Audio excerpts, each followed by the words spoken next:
just online but never offline. I'm gonna share something about my country. I'm from Indonesia. In my country, sexuality is regulated. Sex is regulated.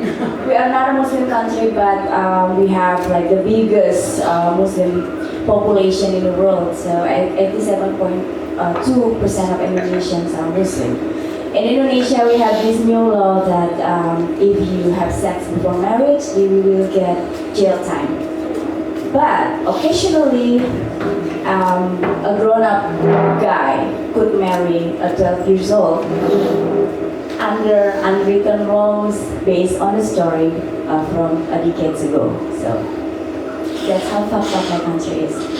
And in Indonesia, talking about sex is taboo, sex is dirty, sex is disgusting, and sex is simple. So it's a kind of cultural background of how I was raised. 3 out of 5 women have experienced sexual abuse at one time in her life. In Indonesia, 90% of that happening during our childhood at our own home.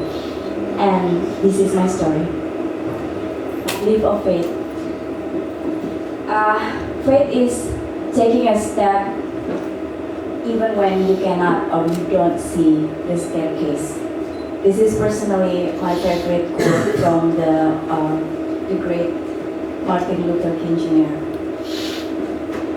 Because it perceived faith as bravery. Something I have misunderstood my whole life. Faith and I have never been friends. We distance ourselves from each other, at least I do. I don't believe in faith, but I hold bravery very close to my heart. Living and surviving has been my definition of bravery. But protecting my heart at any cost is also my protocol of staying alive and keeping my sanity. My life is not a fairy tale. I was raised by the street, witnessing the good and bad in people from an early age. My home was non-existent, and it was never safe. There was never home, if I'm honest. I was assaulted by my uncle too, said my mother, the day I decided to return home after 6 years of leaving the house. I should have treated that as a red flag. She won't give me closure anyway, never. My mother is weak. A weak of heart, a weak of will. I know better now to confidently say that she should have been banned from motherhood. My mother met my father when they both were very young. I have a bittersweet feeling remembering my father. Still, what I remember the most about him was how he cooked me the best fried noodles and how he cared for our gardens. I remember he was such an artist. I remember he taught me how to dance in confidence. Oh, how I loved dancing with him. Like, he would just lift me up and then spin me. He was a tall guy with a wavy, almost curly hair, kind of like Jesus. I remember his beautiful soft heart. One thing I regret is how little time I spent with him and how little I know about him. I was 6 years old when all was taken away from me. My mother was the most beautiful girl back then. Not stupid, but weak. She doesn't know what she wants and lets others decide for her. She went through a lot in her life, but it makes her confused instead of strong. She's a disappointment. My mother has a twisted view of perceiving the right things. She would go all the way and talk you through making things seem right instead of trying to fix things. The fairy of hush-hush about what happened behind the closed door The value of not making any sin, let people think we are still a good family. The value of I don't care if I'm unhappy, as long as society sees that I have a husband. She doesn't need him financially. My mother would manipulate, let herself be a bystander, would normalize things, certain things to look good by her book, by certain particular society's book. A little backstory about me and my mother. My mother is a good person. I know this is to be true. Well, I hope this is true. I know everything about her. The abuse she experienced in her childhood and the heartbreak caused by my own father. But I have a little to do with her in the end. Just because my mother doesn't want to hurt me on purpose doesn't mean she didn't hurt me. She done it over and over as long as I can remember. When I was young, I didn't understand the throbbing inside of me. I was 7 years old when her husband started abusing me. I didn't understand what had happened, but I knew I'd been violated. She always said, be a good girl, don't be naughty, don't cause any trouble. In my mind, being silent about the abuse was my way of not being naughty, not making any trouble, my way of showing my love for her. Though later in life I understood it was her responsibility to protect me. I was just a child. Entering 19, I feared for my safety and how the abuse would escalate.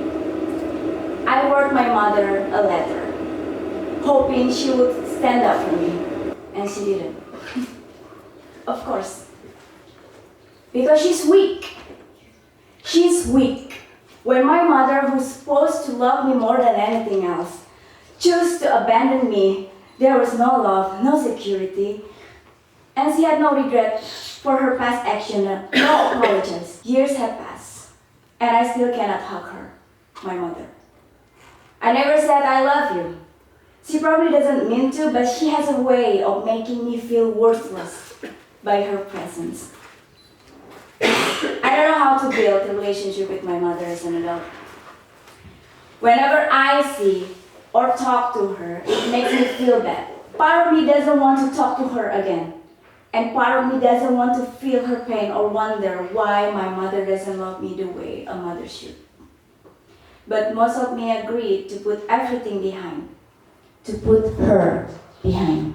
That day when I came back home, I should have told her to fuck off. Rotten in hell with his pedophile husband. But I love my sibling a little too much that I thought I would be able to bear the pain as long as I could see them and be with them. I miss you so much. I was dreaming about you. Wow, what is this? You are wet. You like this? Oh, you like this. I was 7 years old when he started coming to me and touching me. I was too young to understand the dynamic of father-daughter relationship. I only remember a short time between me and my father. I remember the first day of the abuse. I was sitting at school holding a banana from my lunchbox and sitting quietly, alone. I remember being approached by my teacher. I remember not saying anything because I'm a good girl and I don't want to cause any trouble. I remember being diagnosed with borderline, autistic, and hyperactive that year. I felt dirty, worthless, and disgusting during the year of living under the same roof as my mother's pedophile husband. I felt like swallowing my own vomit every single day. I was never myself before and during that time. I cannot feel myself existing. I tried my hardest to make peace and suck it all up. loving my siblings, putting them first while I was dying, killing my voice, myself, and my words. I woke up one day and decided to leave everything behind, never look back. Me and my vagina. I'm sorry, I should have used pussy, but I don't want to use that because, some people use pussy as an insult and I don't want that.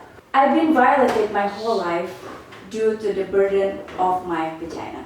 I noticed that. I have body image issue. I've been called sexy and horny since I was 7 years when I didn't understand anything. Growing up, I have a complicated relationship with my vagina, my biology, and how my body reacts. I used to hate my vagina, my body, my face. Most of them made me feel ashamed of myself. I have felt ashamed of feeling. I have felt ashamed of accepting love. I felt like a whore when I'm feeling sexual. And I rejected the idea of being sexy, beautiful, and whole. It takes a long time for me to finally embrace that I am a human, a grown female. I can feel, and that's okay. Today, I'm gonna reintroduce myself. I'm Rhesya. People think I'm an overachiever, independent, intelligent, award-winning marketing, model, survivor, etc. I have embraced that part of me. I've been proud of that part of me. But from now on, I want them to acknowledge that I am also very horny, sexual, and sexy. I'm not ashamed of who I am anymore. I'm taking my power back. I'm gonna live in my life and finding the love I deserve. I'm taking the leap of faith. Thank you so much.